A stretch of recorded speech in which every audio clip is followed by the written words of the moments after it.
और एक बार आप प्राइस का और सप्लाई का रिलेशन बनाएंगे। तो इस तरह रिलेशन बनेगा।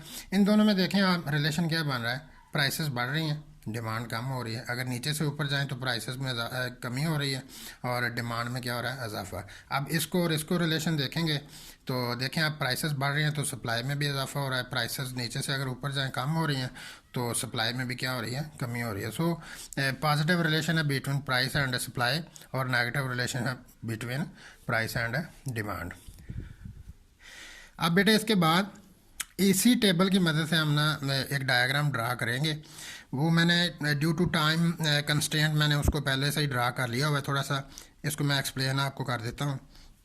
इसमें अगर आप देखेंगे तो वाई एक्सेस के ऊपर वही प्राइसेस है और एक्स एक्सेस के ऊपर हम पहले सिर्फ डिमांड या सप्लाई लेते थे। अब हम चूँकि यहाँ पे दोनों को इकट्ठा मर्ज करना है तो हमने दोनों को इकट्ठा ले लिया है, डिमांड भी ले लिया और सप्लाई भी ले लिया। ये आपका ओरिजिन है बेटा। इक्वल डिस्टेंसेस के ऊपर वैल्यूज़ हमने ड्रा कर ली हैं। इन वैल्यूज़ को जब हमने प्लाट किया था तो ये पॉइंट्स हमें हासिल हुए थे। इनको हमने ज्वाइन किया है तो वो दो कर्व्स हमें हासिल हुए हैं। इसमें बेटा ऐसे है कि आप ये देखें, ये जो वही कर्व है डिमांड कर्व नेगेटिवली स्लोप्ड और ये वही कर्व है सप्लाई कर्व पॉजिटिवली स्लोप्ड। ये है बेटे वो पॉइंट ऑफ इंटरसेक्शन।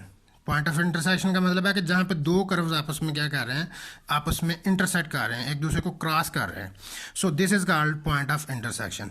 और इसी पॉइंट को जहाँ पर ये दोनों कर्व आपस में बेटे इंटरसेक्ट करेंगे ना, डिमांड और सप्लाई, इसको कहते हैं मार्केट इक्विलिब्रियम। इसी के रेफरेंस से हमने इसका नाम ई रखा हुआ, ई फॉर इक्विलिब्रियम। इस पॉइंट के ऊपर बेटा आपकी डिमांड और सप्लाई आपस में बराबर हो जाते हैं, इक्वलाइज हो जाते हैं। अब वो हम देखते हैं कि कैसे इक्वलाइज हो जाते हैं। अगर हम सिंपली हम यहाँ पे ये लिखें ना, ये देखें, क्योंकि ये सप्लाई डिमांड का कर्व है, डिमांड और ये सप्लाई का है तो सप्लाई, ये आपस में क्या हो गया, इक्वल हो गए। या इसको Q D is equal to Q S भी लिखा जा सकता है। So this is equilibrium point बेटा। So at equilibrium point demand is equal to supply, ये होता है। अच्छा, अब इसमें हम नेक्स्ट देखते हैं कि बेटा इक्विलिब्रियम पॉइंट के ऊपर दो चीज़ों की डिटर्मिनेशन होती है। हम उसके लिए लफ्ज़ एक इस्तेमाल करते हैं, डिटर्मिनेशन। डिटर्मिनेशन का मतलब होता है बेटे कि दो चीज़ें हमें फाइंड आउट हो जाती हैं। जब डिमांड और सप्लाई के कर्व आपस में इंटरसेक्ट करेंगे ना, तो वहाँ से हम परपेंडिकुलर ड्रा करते होते हैं। परपेंडिकुलर ड्रा करने का मतलब है स्ट्रेट लाइन हमने नीचे आना है, ये जैसे ये आप देखें जाके ये टच कर रहा है 30,000 को।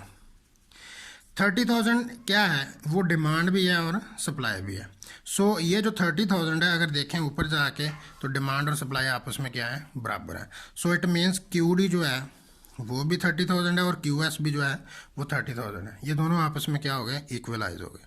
सो इसका मतलब है इस पॉइंट के ऊपर डिमांड भी 30,000 है और सप्लाई भी क्या है आपकी 30,000 है।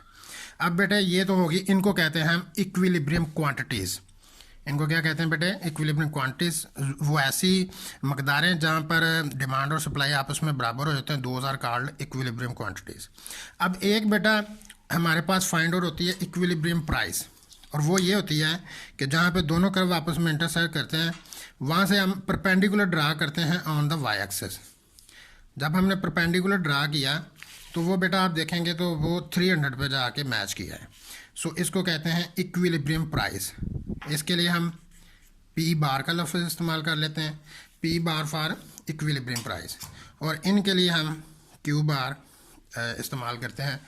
जब बार लगा देते हैं ऊपर तो इसका मतलब होता है ये इक्विलिब्रियम क्वांटिटी है या इक्विलिब्रियम प्राइस है। सो equilibrium price is 300 and at that price the equilibrium quantities are 30,000 and they are equal to each other. So this is the equilibrium point, this is the equilibrium price, this is the equilibrium quantity. बाकी बेटा मैं next video में discuss करता हूँ।